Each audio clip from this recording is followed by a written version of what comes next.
They had 23 rushing yards on their opening drive, and they ended the game with 21. Yeah. No, it's like so they got -2 rushing yards for the entire game after their first drive. That game and a half that I talked about previously on the show, where I thought our defense might be giving up or going through some things, they figured it out this game. Yeah, they figured it out on that drive. 45, 50, 45, 40, 35, 30. He's gonna go. Holy cow! Big Red Junkies. Game by day, he gets better and better.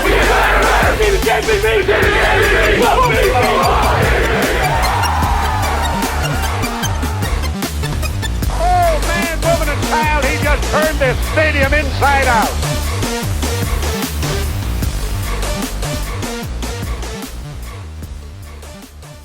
It gives you hope that this team can go all the way. Well, as I said, talent and belief. All right, we went to Alabama. We're going to Tuscaloosa. Yeah. Hey, big, bad Alabama. That's right. Yes, indeed. We're excited about that. We hold honor and reverence for that situation, but not more reverence than what the mission that we're on.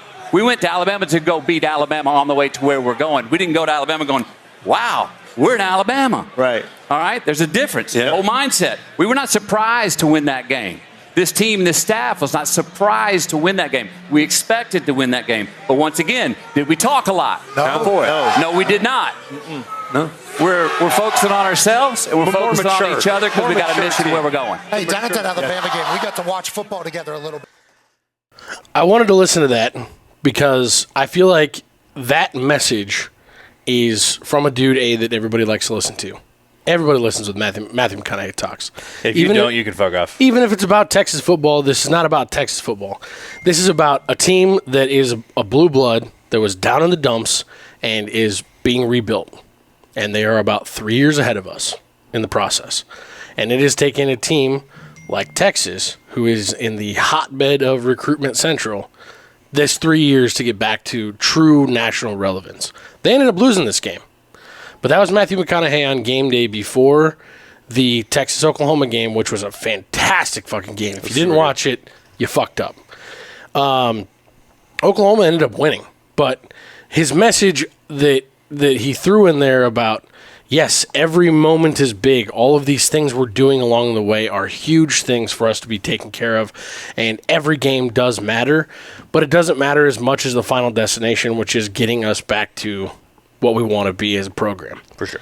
And I loved the message. I feel like it's something, like, as I was listening to it live, I felt like it was something that you hear Rule talk about a lot. You've heard him mention these things, especially in the preseason.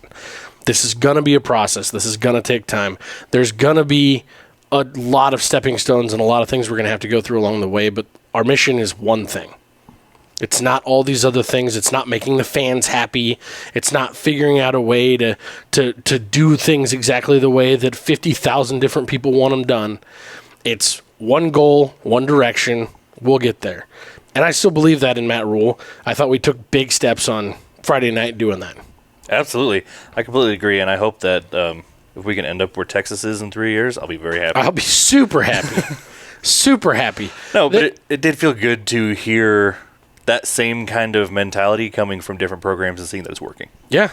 Seeing that it's working and understanding, and Matthew McConaughey, yes, he's a movie star, he's an author, he's all those other things. He's a hippie. But he is probably the biggest, single team sports fan outside of actual, sports that I can think of.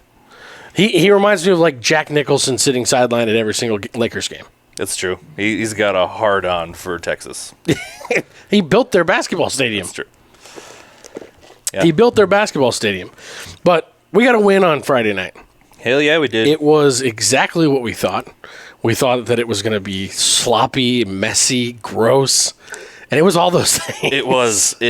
Honestly, I didn't expect it to be as mean as it was. Those teams were unhappy to be playing each other. Yeah. There was some aggression coming. I think they're two frustrated teams. We also both got our butts whooped last weekend. Yeah. Because Purdue beat the shit out of Illinois, and Purdue is not good. I watched the Purdue-Iowa game. Both of those teams are very beatable, very not good. And it's just, I think that it was two very frustrated teams. I don't know. I know that I don't remember if I made mention of it to you guys in the text message or not, but Brett Bielema looked confused the entire time he was on the sideline. He watched one of his own players getting limped off the field, and he was looking at him like I've never seen somebody limp before. Man, we were talking. What the fuck is going on? We were talking with Jed about that. Jed obviously had some other commitments tonight, can't join us. But right before the show, he's like, Does anybody else want to talk about the fact that he kind of looks like he's not sure if it's a fart or a shit? That's the constant look on his face. Yes. Yes, it's confusion. It's what is happening. And I said it 1,000 times during that game. This does not look like a Brett Bielema team. No. They didn't look disciplined. They weren't strong. They weren't fast. They weren't anything. I don't think he was confused by us. I think he was confused by his own players. Yeah. It was wild. It was wild to see how far they've regressed just in the last year. But I'm not even talking about regress from what they were last year, but over the last 4 or 5 years. Yep. Illinois has been a bugaboo to us since, 2019 was our last win over them. I think so. And it's been tough sledding against them, period, whether we're home or away. And for this game to go as poorly for us on offense as it did, and to still come out 20-7. Yeah. I said right at the end, I said we tried our damnedest to give them that game. And it was like hot potato. Who was going to be holding it last? I didn't understand it. It was frustrating. Jed sent you some notes. What was his note on Heinrich Harburg? Yeah, he sent me one thing he was curious about. Did they hear all of the stuff from the fans on his throwing motion and just say, fuck it, hold my beer? What is it with this sidearm stuff? Rule made the comment that the players hear that stuff, hear the sideline, or hear all the outside noise and all those things. And I think that's what he's referencing. And I liked that they let it loose a little bit in this game. They were like, and he actually completed some passes downfield. He did complete some. He started out really hot. He had 2 big plays. 2 big plays that if we were playing just about anybody else would have been picks. That Marcus Washington come back to the ball. If the corner wasn't playing corner like he was me out there, I don't know. There's only probably 6 or 7 other teams in the entire 133 that are out there that you could get away with that throw on. Yeah, but he looked at least more comfortable throwing the ball downfield. And we were texting some during the game, and I was super excited to see that we were completing some passes. And then that third pass, he sailed it 15 yards past the guy again. He just needs to. I'm seeing some growth. He needs to get a little more comfortable, and he could actually become a passer. I agree with you wholeheartedly that he needs some more growth and that he needs some more attention and all of those things. I really, really, really, really, really, really, really, really, really hope, people are going to trash me for saying this, I really hope we see Jeff Sims start against Northwestern. I just don't know if we do. The fans love him so much. I don't care what the fans want. Well, the fans would love Jeff Sims if he came back and he could go a game without turning the ball over and look like a real quarterback. We still didn't see, Harburg still didn't look like a real quarterback in this game. Well, no. But I'm saying I'm seeing growth from him, and that's exciting to me. He didn't miss every single pass that was more than 5 yards in front of him. I agree with that. I completely agree with that. That, to me, is a good sign. Now, we still had some turnover issues in this game, but... Yeah, it got really bad towards the end of the game. Yeah. It got really bad. The turnovers and the penalties were the big... This game, it was like, oh, thank God we got to win. But it also didn't feel that great because of how sloppy it was. Yeah, we also left 30 points out there on the field. Yeah, we did. Between the turnovers and the penalties, and I know Matt Rule talked a little bit about the different penalties that he saw and how unhappy he was with the refs, which I'm not a big fan of. Obviously, each reffing crew is different, and I think that you have to adjust to how much they're letting you play. And if you want to be upset about hearing stuff on the line and stuff like that, make adjustments. I agree with you. I was talking about this earlier today. I don't remember who I was talking to. Oh, it was when Vegas stopped by. Matt Rule instantly, when he got into the press conference, I'm really upset with the refs tonight. He mentioned that it happened in the Michigan game and that he called the league office to make sure it wasn't legal this last week. And then it was happening again tonight, and he was on the refs about it, and they weren't calling calling penalties on it. And what he was talking about is it the other way. Well, yeah, what he was talking about is the barking at the line by the defense. The defense is going to make a shift, and they're barking stuff to try and interrupt or negate the cadence that's going on from the quarterback. In those situations, you have to be able to adjust, like you just said. Go to a silent snap count. Yeah, you have to have those adjustments, and I don't like trashing on rule about things, but this is something. This is kind of like it feels like an excuse. Well, this is the second or third time that he's made this excuse for these penalties. He did this after the Colorado game and after the Minnesota game, both of those games stating that, we weren't really ready for that type of a student section, that loud of an environment. And I made the comment after the Colorado game, those are two stadiums that are less than 60,000 people. There's no excuse for not being ready for the noise of a 60,000 person stadium or a 51.5 person stadium, which is what both of those basically are. That's the same type of excuse for here. Because if you go to a silent snap count, anything that the defense is barking doesn't affect you. Yeah. Or at least shouldn't.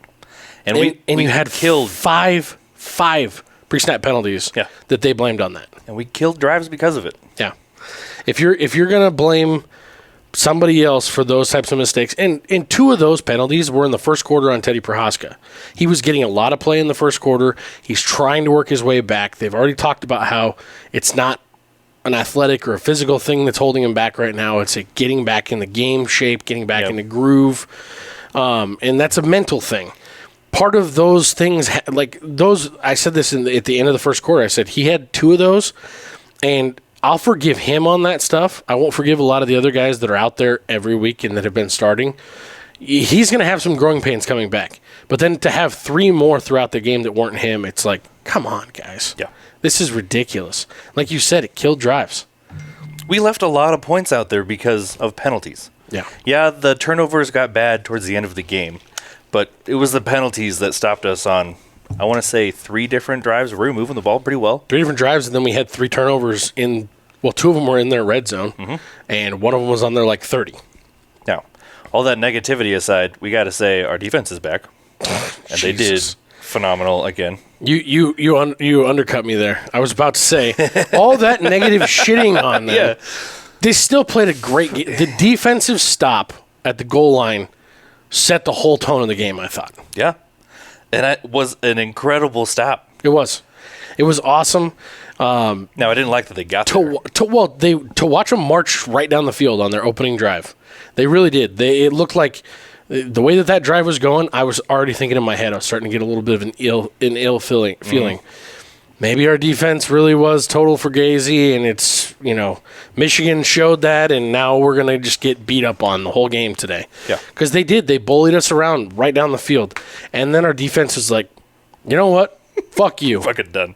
Yeah, no, 21 total rushing yards from Illinois on the game. Yeah. No, it was incredible. And I think they had somebody, I saw a stat somewhere. They had 23 rushing yards on their opening drive, and they ended the game with 21. Yeah. No, it's like so they got -2 rushing yards for the entire game after their first drive. That game and a half that I talked about previously on the show, where I thought our defense might be giving up or going through some things, they figured it out this game. Yeah, they figured it out on that drive. It's like, it snapped and the intensity was back. They came back. Yeah, the intensity was back. Yeah, Jed sent the note. They only missed 5 tackles in this game.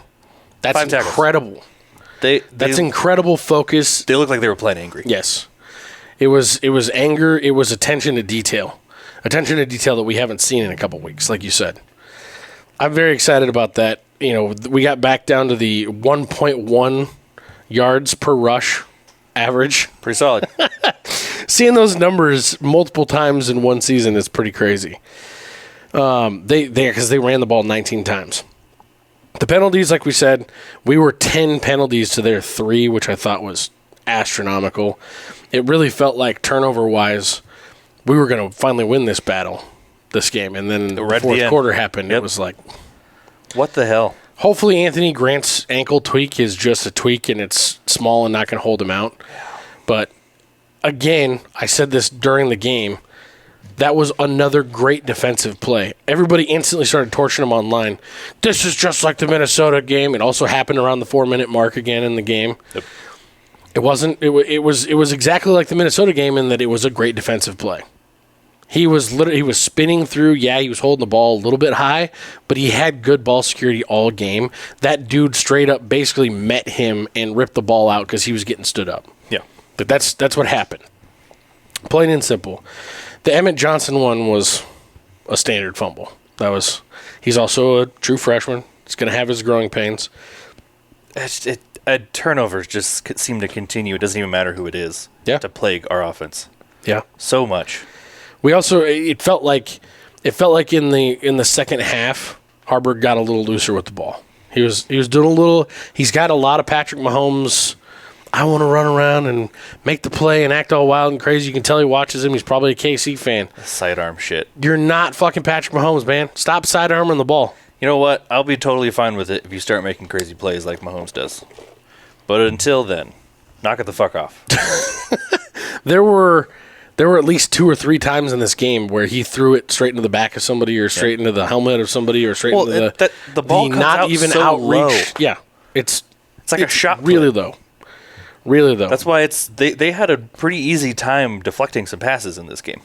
I think they blocked 4. Well, his arm action, even when he throws overhand, is right at helmet level. Yeah. So you're throwing it. Pretend Heinrich Harburg is 6'5". He's a big fucking dude.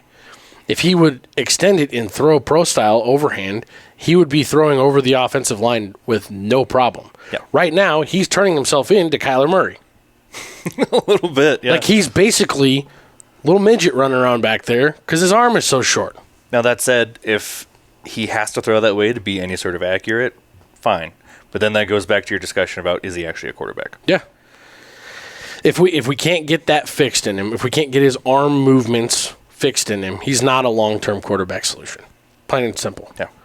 He's a good athlete, but shit, we got to be able to throw the ball. Like I've said many times, Taysom Hill is a great athlete, and he tried to play quarterback in the NFL.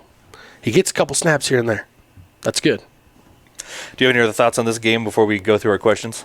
I don't really. I think our offense played decently enough to get us a win that was really, really sloppy. Our defense played amazing. Yeah, completely agree. Going into the questions here, nobody really did great, but we all did a lot better than the fans did. You suck! You, Jed, and myself all went 3 for 4. The fans went 1 for 6. Wow. So nothing. You mean 3 and 4? Yeah, 3 and 4. Got it. First one, Nebraska rushing yards practically at 200. It was under at 158. That shocked me a little bit. I figured we'd have a little better running game. Yeah. But again, when you have those penalties. We had the penalties, and on top of that, we didn't get any of the big runs. Yeah. I'd have to double check, but I don't think we had. Yeah, we had our longest run. Longest run was 39 yards. No, excuse me. I'm looking at the totally wrong thing. What the heck? This doesn't have our rushing on here. Nope. Longest run was 25 yards by Harburg. Yeah. Other than that, Anthony Grant, he ran it 20 times. His longest run was 12. He only came away with, after 20 runs, he came away with 56. Yeah. And we talked about it in the preview show. Coming into the season, Illinois' defensive front 7, especially their defensive line, was touted as the best, if not one of the best in the Big Ten. So, and they looked the part for the most part. I thought that our offensive line actually played pretty decently in this game. I even had to make mention of it. A couple different post-game shows that I was watching, I made comments about the fact that Corcoran actually played pretty decently in this game. Yeah. I didn't think he had a bad First game. time. I thought Ben Scott played better than he's played the last couple weeks. He had a really dumb personal foul penalty because he played a little too rough and rough and downfield on him, but That's his 3rd this year. something like that. I don't remember for sure. The kid just likes to hit people. Well, the last couple weeks, Ben Scott has not looked great. We've talked about how maybe the left side is bleeding over to the right side, and he's where it starts. I don't know. I think there's some frustration there. He played a much better, a much cleaner game this week. The snaps actually looked a little bit better. But overall, his blocking was just better. Yeah. And he seemed more engaged. So I hope that continues. I think some of that also was just the Michigan effect that we talked about on our last show. They all expected to lose that game, and so I think we're seeing them returning to the progress that we were seeing. At least I hope. That's one of the things about the Matthew McConaughey stuff that I was playing. He was talking about the Alabama game that they've already gone in and won this year. Mm-hmm. Now they lost to Oklahoma, but they beat Alabama a couple weeks ago, and not circling a game on your schedule ahead of time and mentally filing that away as a loss, that's going to be one of the first things that has to go away for this team to make huge progress. Especially coming into next year. Yeah. Now that they release the schedule and we've got some big games next year. Yeah, much bigger than this year. Yeah. This was our easy cakewalk. Yeah. All right, question number 2, most defensive takeaways. Obviously, Illinois had the win here. Oh, sorry. Everybody took the over on the rushing yards, by the way, so we were all wrong. Oh, yeah. Let's see. Everybody outside of me took Nebraska there, and I took the push, so we all still lost, though I was the most correct, so fuck you guys. We were still all wrong. Because it was 3-2. Yeah, well, I honestly thought that I was going to get the push because of how the game was going until right at the end. Yeah. That fourth quarter got extra sloppy. Well, neither team wanted to take the ball. No. Neither team wanted it. No. Question number 3, Illinois receiver Isaiah Williams receiving yards, 89.5. Was under with 8 catches for 57 yards. You and I were the losers here and took the over. Jed and the fans took the under. Question number 4, which was incredibly disappointing. Billy Kemp all-purpose yards, 59.5. He only had 26 yards in this game. Yeah. How do we get him more involved? First of all, every team that we've played so far cues on him hard. He's not very fast. He is fast. He's not very fast. He's at least quick. He's quick. He's not very fast. He looks fast because his legs are running so fast. He looks like Kyler Murray running around. But his legs are very short. He is very short. And he's not getting open. Plain and simple, he's not getting himself open. I don't know if it's a routes, if it's a scheme thing. He's not playing well enough to get himself open when he's on the field. Well, and they're even getting him involved in the running game more, but that count as pass attempts. The runs that he had were not good this game. No. Something seems off. I don't know what it is. He doesn't seem like he's everything that he was pumped up to be coming in. I think it's more of a speed thing than it is anything else. I don't know. I don't think it's a lack of effort. I don't think it's anything like that. He just isn't that fast. He looks so quick, though, on the field. Yeah. I don't get it, but that was a disappointing part of the game. Only 26 yards. Everybody took the over, so we all got that one wrong. Number 5, Nebraska defense pressures, 15.5. Hit the over. We had 20 in this game. Ooh, which we actually found out. We found it today. We found out today on an NFL broadcast what that actually means. So that means that the defender got within 2 yards of the passer on a pass attempt. Yeah. So we did that 20 times. And he was hurried like crazy.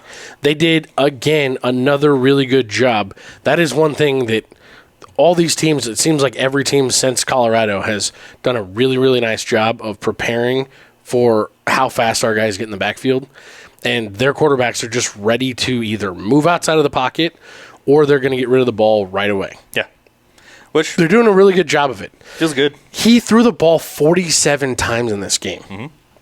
He went 29 for 47, or 29 for 47 for only 289 yards. 289 yards sounds like a lot, but he threw the ball 47 times for an average of 6-1, 1 touchdown, 1 interception. His QBR was 37.8. Yeah.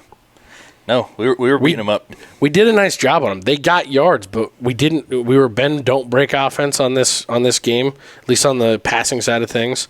And we're missing guys. It shows to me, especially it showed on that first drive. We're really missing Luke Reimer being out there. He's clearly the big brain of the defense. Big brain, big leader on the defensive side of things. They know what they're doing so much quicker when he's out on the field. It seems more fluid. The motion to the ball, everything on the outside that we've talked about, how 1 second the guy catches it, the next second, the next frame there's 5 guys. Mm-hmm. Those types of things don't seem to be happening as much without him out there. They did seem to return some, though. Yes. They had a lot towards more, the end of that game. the confidence grew in that game big time, and it all started with that goal line stand. Yep. There was, our corner we're missing. Yes, we're missing him, but everybody forgets that Hill was the starting corner going into fall camp. Hill was the starting corner going into the preseason training, and they asked, they basically said, "Hey, we're short some receivers now. Can we count on you to play both sides of the ball?" That's why he wasn't starting. Yep. So he's a starting quality corner. But I did see, there were a couple different times he got taken advantage of on the outside that resulted in some of their longer plays. Because when you look at the actual pass attempts, most of their stuff was short yardage stuff, but they did complete. They had 3 that were over 20. They went for 46, 21, and 20. And then they also had a couple of their 17s, 11s out there. The majority of the 29 completions that he made were short. They were at the line. They were dump outs. There was not a ton of stuff. A lot of it was bailout. So I think overall we played really, really well, even though it looks bad giving up close to 300 yards passing. Well, but I mean, unless they're going to get 0 yards overall, when you're only giving up 20 yards of rushing, they have to do something. They do have to do something. It shocked me a little bit that our offenses were pretty much dead even in almost every category. We had a few more plays, but yardage was the same. They obviously passed the ball better, and we ran the ball better. But yeah, we threw it for 154 and ran it for 158. First downs, third downs, outside of fourth downs, because obviously they had a few more trying to catch up late in the game. It was all very similar. What did you think about the fact that there was so much talk in the practice week of Josh Fleeks? I didn't hear anything about if he was injured or anything like that. He only got one run. I don't know what happened. I think at the end of the day, they were still just putting the best guy out there that they could. We didn't run the ball enough that we really had to change out that much. Well, yeah, but we saw a lot of Emmett Johnson. And according to the depth chart, Josh Fleeks moved up to number 2 on the depth chart for this game. So, as Jed loves to point out, Matt Rule doesn't give a shit about the depth chart. That's true. So maybe they just liked what they were seeing and they thought that he had a better shot out there this week. I don't know. And there's no news out there injury-wise. No. So I don't know if something happened. It could also be, and I didn't go back and look at this, was he in on a few more pass plays maybe? No. And he just got rotated out? Not that I saw. Okay. I don't have any. He hasn't been getting a ton of looks or a ton of playing time at the wide receiver slot anyway. Yeah. So maybe it's just because we weren't moving the ball that way. Maybe. Let's see. What was that, number 5? Defensive pressures? Yeah. Okay. Yep. Number 6, field goals made by Nebraska. By the way, for number 5, sorry. First time doing these questions. Okay. You, Jed, and myself all took the over, so the fans were the only loser there. Field goals made by Nebraska. We put it at a half. We hit the over. We finally hit one. Hit the over. It felt good. He did miss one. It felt good until he missed one. Yeah. He did miss one.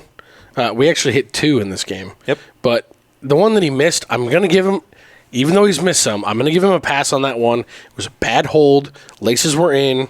Laces were also in and on the right side. Mm-hmm. So it got pushed just left. It made sense. The laces did affect the ball. When you're worried about a young kid keeping his mental stuff right, everything else has to go correctly. You gotta help the guy out. Holy shit! It was a bad transition from snap to hold, and yeah, laces got on the inside. It was the second watching it live. The second you saw it go off his foot, you're like, there's something wrong there. I wish that Jed was here so he could talk about that riveting show that he was telling us about. Yes, we're gonna have to remember to ask him field goal kicker mentality. We're gonna have to remember to ask him that because apparently there's some HBO special out there. It was a documentary or something like that. It was like an hour and a half minute long deal, and he's talking about, dude, it's really interesting about how the they missed one and it could completely derail their career and it's a mental thing and this and that. I'm like I'm really glad you gave me the cliff notes because there's no way I'm dedicating 90 minutes of my life to a thing about kickers. Hard enough time consuming that. Yeah, but I think it's a real concern, and we talked about it previously. It felt good to see him making some. It did, because it made me feel like that wasn't necessarily what was going on, and it was just some other factors. It did, and he also, the other thing about it is for him, when the laces were in, he missed that kick. He still went to his guy and he was like, "Hey man, blah blah." Like you saw him after it. He wasn't down about it. He wasn't pissed. He wasn't trying to blame anybody. Yeah. Keep a positive attitude. That means he's not taking it as hard as some might. So that's the way. I don't think any of these players right now that are going to see a ton of time. I made mention of Fedoni maybe being the guy that he was talking about as coming to me, "Oh, coach, I'm down about this, I'm down about that." No, fuck you, go play football. When he made that comment last week in the press conference, I might have gone too far in saying that was about Fedoni or anything like that. I don't think it's about anybody that's really necessarily getting a lot of playing time right now. We saw a couple guys enter the transfer portal this last week. I think when you hear players at the podium talking about how we're finding out who's really bought in and who's not, and you're 4 or 5 games into the season, you're going to get that when you run into your first real hard test, which was Michigan. Yeah. And you're going to see those things right now. And this is where you've got to really, really know, am I cut out for this? Am I going to be here long term? Or do I need to go play for some directional university where I can skid by and have somebody else take my tests and get a degree and go do something else, because football is not life. For that question, everybody took the over, so everybody still believes in the kid. That's good to see. Last one. Well, we were also smart in the fact that we knew this was going to be a sloppy game. Yeah. And that's what you get out of a sloppy game is field goal attempts. Yeah. No, and we had, was it just 3 attempts? Just 3 attempts. And also, to give him a little more props, too, it was windy as shit. Yeah. They had wind gusts up to 35, 40 miles an hour. Yep. So he did a good job. Last question. Nebraska defensive sacks, 3.5. It was 3. So we missed it just under. Jed was the only one that took the under. But 20 pressures. 20 pressures. And that kind of goes back to what you said. They're game planning for the fact that we've got some speed up front and can get back there. And we also had 6 tackles for loss, which is awesome. To see on the opposite side of the ball, our offense only give up 3 tackles for loss and 1 sack. That's an improvement. That feels much better. That is an improvement. I'm going to pound my chest, give my props to the offensive line. I thought that they were one of the most improved things that we saw this week, aside from the defense, just going back to what we expect out of our defense. Yeah, I don't know if you can really call that being improved or just not playing Michigan. Just remembering who they are, too. Yeah. So, overall, I'll take the win. Obviously, it was exactly what we thought. Super sloppy game. Got a little chippy, but hey, another W in the win column. I'm here for it. I've got one question that was actually posed by a fellow podcaster out there. Question was, is Nebraska going to be bowl eligible by November 5th? Basically, what the real question is are we going to win our next 3 games, which would be Northwestern on the 21st. We get Purdue coming to town, so we're at home for Northwestern and Purdue, and then we're at East Lansing for Michigan State on November 4th. What are your thoughts? I think it's possible. It's not possible if we play as sloppy as we did against Illinois. We need to continue making the improvements that we saw from Michigan to Illinois. And if we can do that, I know Northwestern's looked scrappy this year. I don't see us having an issue with them. Purdue has looked like 2 different football teams depending on who shows up. Hey, Northwestern beat Holy Cross this week. Yeah, whatever. By 3 points. I'm so proud of them. 3 whole points. Purdue is really... They've had some flashes of light this year and have looked pretty good. And then they've had other games where they looked worse than Northwestern. Well, I'll tell you that I feel like the Purdue game that they played against Illinois, I didn't watch it. But after seeing the score and some of the other scores that they've had this year, I really thought, oh, wow, maybe he's onto something there. And it's not like they were completely bare cupboard when he took over. But now after seeing the way that they played against Iowa, I feel like they were actually just way more of a, hey, Illinois is really bad this year. Illinois is really bad this year. They're like Minnesota this year. Both of those teams coming in, we thought, hey, they could easily win the West. They're both, up-and-coming teams, maybe 9-win teams. No. Illinois and Minnesota are bad this year. They're not good. Yeah. And I think Purdue took advantage of that and the fact that he knows everything about Brett Bielema's team and coaching style. And so that was a big win for them. They looked awful against Iowa. And Iowa played like shit. That game was as ugly as our game with Illinois. Yeah. It was gross. So the Purdue game for me is kind of the pivotal one. If we can win both of those games, I think we can handle Michigan State okay this year. I like it. Michigan State's the only question for me. Really? I think Northwestern, Purdue, yes.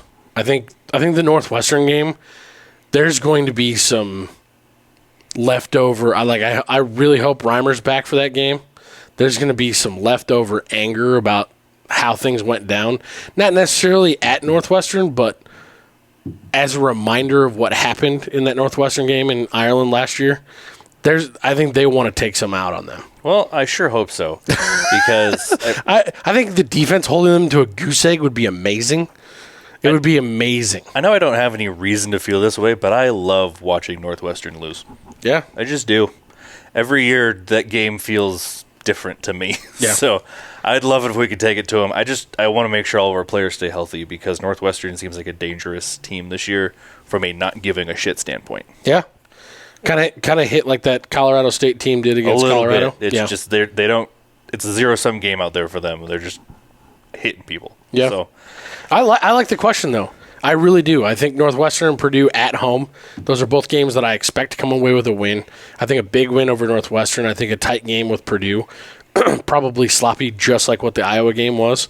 But Iowa's not as competent as Nebraska is on the running the ball side of things, in my opinion, at least from what I've seen so far. And they were able to pretty much do whatever they wanted to on the ground against Purdue. Yeah. So I'm hoping that Nebraska can run the ball all over Purdue and hold them down. Now, we've got 6 total games left on the year. So I guess a question, to take this question one step further, if we're not bowl eligible by November 5th, do we get bowl eligible? I don't know. I told him, my response to him on Twitter originally was, I said, I'm not sure about that, but I think that bowl eligibility comes on Black Friday. So I was essentially saying, I don't know if we're going to be there by November 5th, which would be winning the next 3 games, but if we drop one to Michigan State, which is a doable thing, I think the Iowa game is going to be a win regardless, unless we have catastrophe and there's no more quarterbacks to play. I think the Iowa game. You mean like Iowa? Hey, their quarterback, I don't know what his name is. He's a little tubby dude. He actually reminded me of Ron Kellogg. I was called Ron Kellogg the Chunk. Every time that motherfucker came in the game, I was like, the Chunk! Yeah. Loved Ron Kellogg. And that dude forever lives on in my heart, because I was at that Northwestern game where he threw that Hail Mary. Yep. And I literally browned out when that Hail Mary went. I had been up we were up all night. I went to that game with Kevin. We're up all night drinking. Jeez. And we decided last minute to get tickets and go down to the game. When I mean last minute, I mean like at 6:45 in the morning, we decided, should we go to this 11 o'clock game? Yeah, I think so. And we went. We'd been drinking all night. It was dumb as shit. And when that Hail Mary happened, I stood up and I'm screaming, and I browned out. I almost fell down the stairs. It was terrible. It was terrible. We were up in the way high up on the east side. That's a might have been the end of BJ that day. Yeah. If I'd have had one more drink in me, I might have been dead that day. I don't even know. Well, now it just makes for a good story. Yeah. I don't know. I'm going to be optimistic and say yes. Okay. Bowl eligible by the 5th. Cool. So in less than a month, we'll be bowl eligible. I'm calling it. Here for it. And this may be the most unbelievable night in Cornhusker football history.